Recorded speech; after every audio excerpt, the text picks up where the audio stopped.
Hi there, Michelle with Homeschool Haven, here to talk about one of my very favorite things, which is math, but also kind of compounding that math with a good book. I don't think it can get much better than that. When I got my master's in early childhood math, we did a lot of incorporating math read-alouds into our lessons and our practice. So I'm going to share some of my top picks, but I also am going to include a more comprehensive list in the links below, and you can also join our Facebook group if you're not already part of that. That will also be linked below, and we encourage you to come to our website homeschoolhaven.space for even more resources.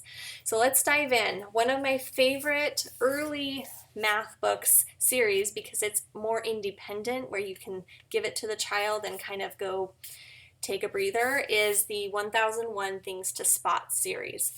This is fabulously illustrated. I'll show you a peek at one of the pages, but you can also tell that they have large numbers next to the thing that the child should spot. So even though they can't maybe read what that thing is, they can see exactly what they're looking for and how many they should find.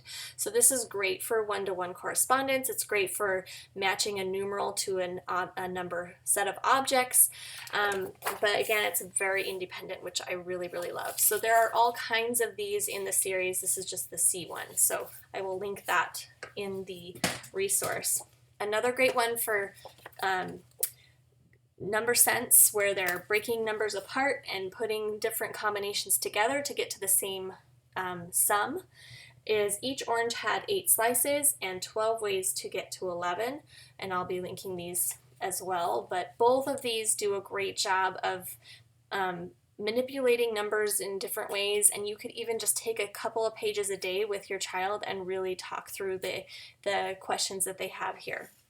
When I taught school, I would take like one page. Right after recess, we'd come in and I'd take like one page and we'd talk about it for 5 minutes as they're winding down and getting drinks. And it would develop some really good conversations about numbers and things.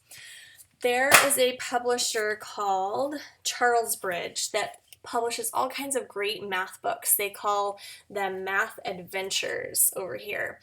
And I have a couple here, but I'll link some more below. There's a great series within this called Circumference, who is a knight, and he goes on different adventures, and all kinds of great math concepts are talked about in there. So A Place for Zero is one of my favorites for those younger ones, because zero can be kind of a tricky number, and so I really like introducing this into like a kindergarten, first grade, so they can get a better idea for what zero is and what is its job. You may have seen the Stuart Murphy Math Start series. They have levels 1, 2, and 3. You can go to mathstartbooks.com, but I'll give you a glimpse of what these levels look like. So in level 1, you're getting things like sorting, comparing sizes, counting, and patterns. In level 2, you are looking at stuff like probability, 3D objects, and other things. And then I have a level 3 here where we're doing 2-digit subtraction. So there's a wide range of skills there, but you can definitely check out the whole selection on mathstartbooks.com. Another favorite series is the Usborne Lift the Flap math book series. I will link the individual titles for these, because there's also a fractions and decimals. I believe there's 1 or 2 others that I will link as well.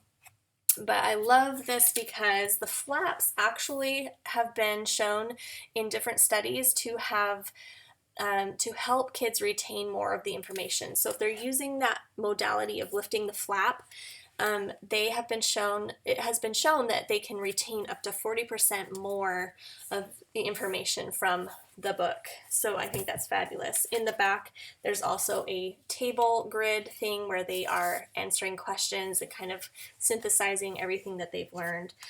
With my son, we would go through 1 to 2 pages that pertain to the math facts that he was learning, and it helps them see the concept behind multiplication, which can be tricky, but it also gives them practice with actual practice recitation. You can practice all kinds of different things with these books, and they'll give you ideas in the book as well.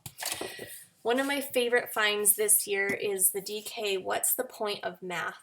And I'm excited to start digging into this. It's a fresh one that I just got in the mail this last week. I'll give you a peek at the table of contents, but it is broken into 5 sections, and each section has different scenarios in real world. How does math apply in real world, in the real world? So each section is about 2 to 4 pages, so I'm going to be incorporating this into our morning basket time, where we have a conglomerate of different activities that I'm not sure where to put in the day, and I will link that actual video about our morning basket below as well, because it's a great part to a day, to the getting your day started. But this is one that we're going to probably string into that routine once to twice a week, and really just delve into that section and talk about that one piece before moving on to our next thing. So that is the spread of some of my very favorite series and titles, but do check out the link below. Come join our Facebook group, and do take a peek at our homeschoolhaven.space, where we have lots of other resources that can help you homeschool with peace this year.